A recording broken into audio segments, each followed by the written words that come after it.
Doctor, now that I am past 50, I do not need to masturbate anymore, right? I have a wife for that serious mistake. At 50 years old, you should be masturbating more, not less, and I am going to explain why. I am Dr. Breno Clark, urologist with more than 10 years attending men over 50, and if there is something that almost no man understands, it is that masturbation at this age is not just pleasure, it is system maintenance. It is like servicing a car. You do not change the oil because you feel like it. You change it because if you do not, the engine locks up. And with the male body, it is the same thing. Let me ask you something. Do you know many 60-year-old men who still have the same fire they had at 30? Most say no, but I know several, and they all have one thing in common. They never stop training their own body. I am going to show you what happens after 50, and maybe no one has explained it clearly to you. Testosterone drops about 1% per year. It is natural. Circulation weakens, and less blood reaches the penis. Sedentary lifestyle increases, and with it, laziness and a drop in desire. Stress grows, work, children, bills, fear of the future. Result? Libido plummets like a stone. And do you know what 90% of men do? It must be age. Wrong. Age is not a sentence. Age is an excuse for those who stopped taking care of themselves. I have 65-year-old patients who have sex 3 times a week, and I have 40-year-old men who cannot do it even once a month. The difference is not in age, it is in care. And that care starts with masturbation, the basic training no one told you about. Number 1, masturbation is vascular exercise, not just pleasure.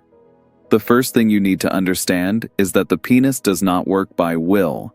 It works by circulation. An erection is nothing more than blood entering with pressure and staying trapped inside. And do you know what the worst thing you can do after 50 is?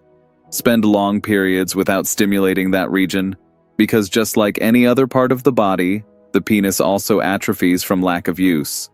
I see this every day in the office. Men who spent months, some even years, and without any sexual activity thinking they were fine, when in fact they were rusting their own system. When they finally tried to get back into action, guess what? The body did not respond. The brain even had the will, but the penis did not. It seemed disconnected, and then comes the famous phrase, "Doctor, my mind wants it, but it does not follow." This happens because the body understands that region is no longer being used and begins to redirect circulation to where it is more necessary. It is sad to say, but if you do not send a signal to the brain that this organ still matters, it starts saving energy there. It is like a road that no one travels on. Weeds take over and the path disappears. And that is where masturbation comes in. It works like a natural unclogger. A localized circulation training. Each erection, even alone, is a reminder to the body. Hey, this region is still active. Keep sending blood here. Want to maintain potency? Maintain circulation. Want to maintain circulation? Maintain stimulation. It seems simple, and it is. The hard part is overcoming the silly prejudice that was put in your head. Number 2. Masturbation activates the natural production of testosterone. Now pay attention to this, because almost no one tells you. Testosterone does not drop just because you age. It drops because your body stops receiving the signal that it still needs to produce it. And guess what one of the main signals the brain uses to understand whether you are still sexually active is? Arousal, stimulation, erection. In other words, your body only produces male hormone when it notices that you are still interested in being a man. Does it sound exaggerated? I will translate it directly. A man who stops stimulating himself teaches his body to stop producing testosterone. It is the same principle as the gym. If you train your biceps, it grows. If you go 3 months without lifting anything, the muscle shrinks. With hormones, it is the same. Testosterone is produced on demand. If the brain no longer sees sexual activity, neither with a partner nor alone, It interprets, okay, this function is not being used. Let us reduce production, and then comes the cascade of problems. Tiredness even when sleeping well.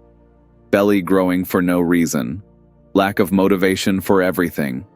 Lifeless penis even with stimulation. And do you know what is worse? Many men rush to buy testosterone capsules thinking they have solved the problem, but they continue with the body in shutdown mode. I always tell my patients, it is no use taking hormone if you keep sending a retirement signal to the brain. That is why masturbation, done consciously, without excess, is much more than pleasure. It is a hormonal warning. Every time you stimulate yourself, your body understands. This man is still active. Produce fuel for him. Number 3. Masturbation protects the prostate against inflammation and congestion. This is a point that almost no man realizes. But it is perhaps the most important of all for those who have already passed 50. The prostate works as a storage gland. It produces part of the semen and keeps accumulating this fluid over time. And now comes the detail that no one talks about. If you do not ejaculate regularly, this fluid remains retained and begins to cause congestion in the prostate. And this leads to inflammations such as the famous prostatitis, burning, pain, urge to urinate all the time. Early prostate enlargement, making the bladder never empty completely. Feeling of heaviness and discomfort in the perineal region. Many men think they are preserving themselves by staying months without sexual activity, when in fact, they are accumulating secretions inside the prostate, like someone who leaves standing water inside a bucket. And what happens with standing water? It creates problems. That is why, in several studies, and also in clinical practice, we observe something very clear. Men who ejaculate more have a lower incidence of inflammation and prostate enlargement. And before anyone gets the wrong idea, I am not talking about pornography or compulsion. I am talking about conscious emptying as a form of physiological hygiene. While many people think masturbation wears you out, in reality, it prevents the prostate from becoming overloaded. I see this daily. Patients who held back too much and lived with burning, discomfort, and heaviness in the region. When they start ejaculating regularly, the symptoms ease. Therefore, holding back too much may not be a sign of control. It may be a sign of neglect. Taking care of the prostate is not just doing exams. It is keeping the flow working. Number 4. The difference between healthy masturbation and destructive masturbation. Now we urgently need to separate one thing. There is masturbation that strengthens the body, and there is masturbation that destroys the mind.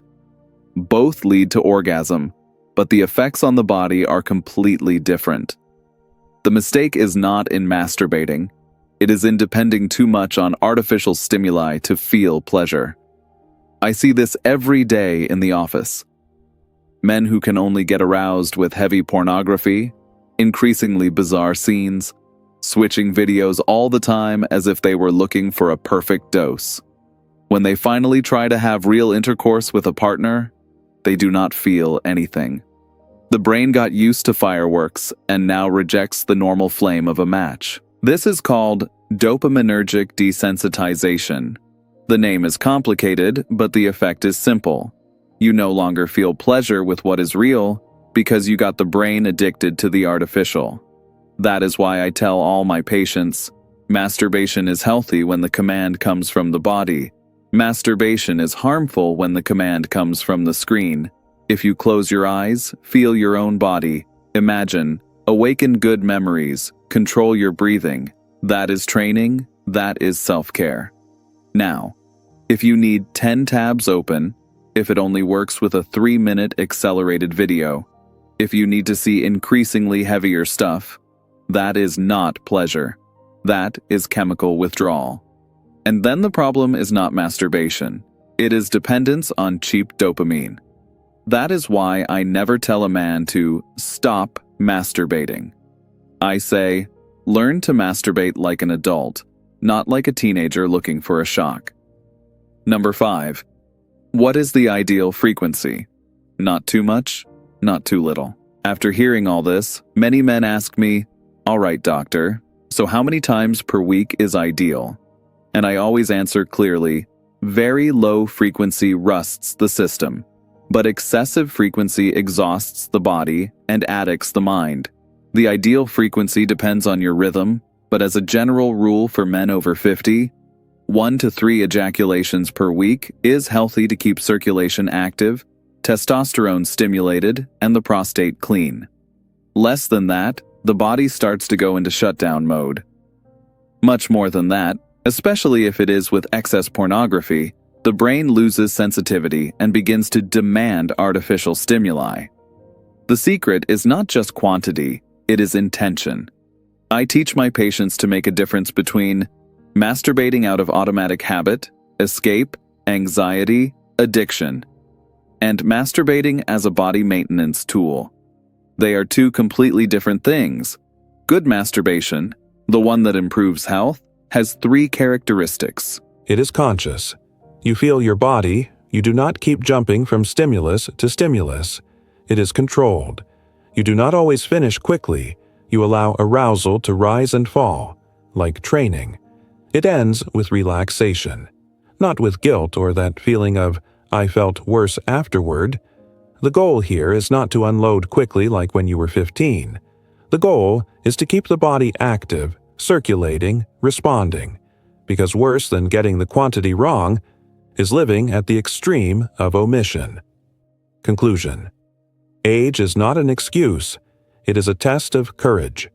If you have made it this far, you need to understand one thing. The biggest cause of impotence is not age.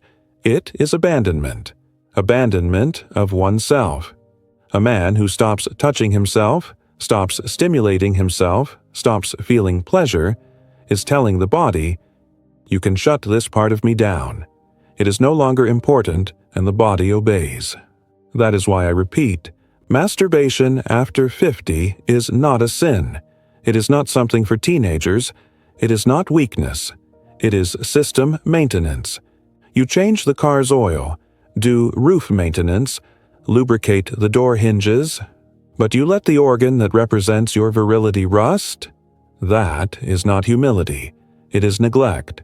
I know 65, 70, even 80-year-old men who still have firm erections, not because they were born privileged, but because they never let the body forget that they were still men. Now let me ask you something with complete sincerity. If you know a friend, brother, co-worker, or even a relative who is going through this in silence, share this video. You may think it is embarrassing to talk about the subject, but more embarrassing is seeing a man grow old believing he has lost the right to feel pleasure. The right information can save self-esteem, marriage, and health, and you might be the one responsible for awakening that in someone.